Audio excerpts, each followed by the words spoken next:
Hi friends, நம்ம ஈராட் மூவிஸில் நயன்தாரா நடிச்சிருக்கிற அன்னபூர்ணி படம் எப்படி இருக்குன்னு பார்க்கலாம். இதில் புதுசாக என்ன இருக்குதுன்னு பார்க்கறதுக்கு முன்னே இந்த ஈராட் மூவிஸில் வாரம் வெளியாகிற எல்லா மொழி படங்களோட விமர்சனத்தையும் சில படங்களோட முழு கதையும் பார்க்கறதுக்கு நீங்கள் மறக்காம அந்த சப்ஸ்கிரைப் பட்டனை கிளிக் பண்ணி என்கரேஜ் பண்ணுங்க. இப்போ இதோட கதையை சுருக்கமாக பார்ப்போம். அன்னபூர்ணிக்கு சமையல் திறமை கூடவே பிறந்தது. ஒரு அசாதாரணமான சென்ஸ் ஆஃப் டேஸ்ட் அவளுக்கு இருக்கு. இவரோட அப்பா ரங்கராஜன் ரயில்வே வேலையை விட்டுட்டு கோவில் பிரசாதம் சமைப்பவராக இருக்காரு. அவரை பார்த்தே வளர்ந்த அன்னபூர்ணிக்கு தான் ஒரு பெரிய செஃப் ஆகணுன்ற ஆசையை வீட்டில் வெளிப்படுத்துறா. செஃப் ஆகும்போது நான்வெஜ் சமைக்க வேண்டியதா இருக்கும். அதை தொடர்றதே பாவம். ஆச்சாரமா இருக்கிற நமக்கு அதெல்லாம் சரிப்பட்டு வராதுன்னு அவ அப்பா ரங்கராஜன் சொல்லிடுறாரு. அப்பவும் அந்த ஆசையை விடாம எம்பிஏ படிக்க போறேன்னு ஹோட்டல் மேனேஜ்மெண்ட் படிக்கிற வீட்டுக்கு தெரியாம. ஆனா ஒரு நாள் இவன் நான்வெஜ் சாப்பிட்றத அவ அப்பாவும் கோவில் சம்பந்தப்பட்டவரும் பார்த்துடுறாங்க. இதனால அவருக்கு கோவிலுக்கு பிரசாதம் செய்யறது தடுக்கப்படுறது. அன்னபூர்ணியோட படிப்பு நிறுத்தப்பட்டு கல்யாணம் ஃபிக்ஸ் ஆகுது. அப்போ அவ கனவான கார்பரேட் செஃப் ஆகிறது என்ன ஆச்சு, எல்லாத்தையும் தகர்த்துட்டு செஃப் ஆனால என்பதுதான் அந்த படத்தோட மீதி கதை. படத்தோட ஃபர்ஸ்ட் ஹாஃப்ல தன்னோட ஆர்த்தடாக்ஸ் குடும்ப பின்னணிக்கு பாதிப்பு வராத அளவுக்கு செஃப் ஆகிறதுக்கான படிப்பை கத்துக்கிறதுல போறது.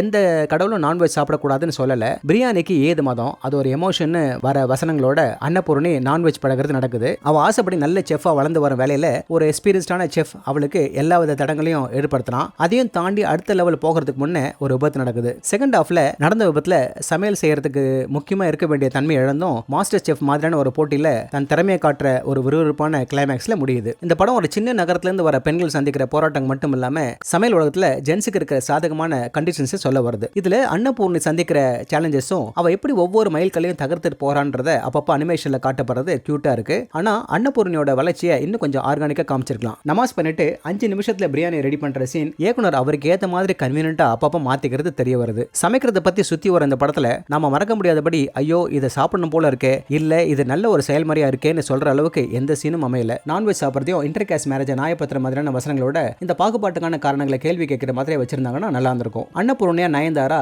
அந்த கேரக்டர் ரேஞ்சுக்கு என்ன தேவையோ அதை வெளிப்படுத்திருக்காரு. ஃபர்ஹானா வரஜய் அன்னபூர்ணிக்கு அப்பப்ப மோட்டிவேட் பண்ற ரோலோட கொஞ்சம் அவங்க சேர்ந்து நடிச்ச சில படங்களை ஞாபகப்படுத்துறார். செஃப் ஆனந்த் சுந்தராஜனா சத்யராஜ் அன்னபூர்ணியோட திறமையை ரசிக்கிற அதே சமயம் அவளோட கனவுகளை அடையறதுக்கு உறுதுணையா இருக்கிறவர். இதுல சுப்லட்சுமி பாட்டியா வர சச்சு அன்னபூர்ணி தைரியமா முடிவு எடுக்கிறதுக்கும் நல்ல கவுண்டர் கொடுக்கறதுமா இம்ப்ரெஸ் பண்றார். கார்த்திக் குமார் சத்யராஜ் வாரிசா எக்ஸ்பீரியன்ஸ்டான செஃபா அன்னபூர்ணிக்கு சரியான குடைச்சலா கிளைமேக்ஸ் வர வராரு. இயக்குனர் அவருக்கு முரட்டத்தனமான கோபத்தை மட்டும் கொடுத்து வீக்கான கேரக்டரா முடிச்சிட்டார். இப்படியும் இல்லாம அப்படியும் இல்லாம ஒரு நிலைப்பாடும் தர்க்க ரீதியா சில தவறுங்க இருந்தாலும் அடிதடி ரத்தம் தெரிக்கிற ஆக்ஷன் படங்களே அதிகமா வந்துட்டு இருக்க வேலையில இந்த அன்னபூர்ணியில கதையோடவே இழைஞ்சு வர இன்ஸ்பைரிங்கான அம்சம் நம்மள கடைசி வரை உட்கார வைக்கிறது மட்டும் இல்லாம கொஞ்சம் என்டர்டெய்னிங்கா ரெஃப்ரெஷிங்காவும் அமைஞ்சிருக்கு. இந்த படத்தை ஒன் டைம் வாட்சா இல்ல ஃபீல் குட் டிராமான்னு சொல்லலாம். ஆனா ஓடிடி வர படங்கள்லாம் நல்லா வந்துட்டு இருக்க வேலையில இந்த மாதிரி ஆவரேஜ் படங்க தியேட்டருக்கு ஆடியன்ஸ் வர வைக்குமான கேள்வி வருது. ஓகே ஃப்ரெண்ட்ஸ், இந்த விமர்சனம் நீங்க எதிர்பார்த்தபடி இருந்ததுன்னா உடனடியாக லைக் பண்ணுங்க, ஷேர் பண்ணுங்க. நன்றி.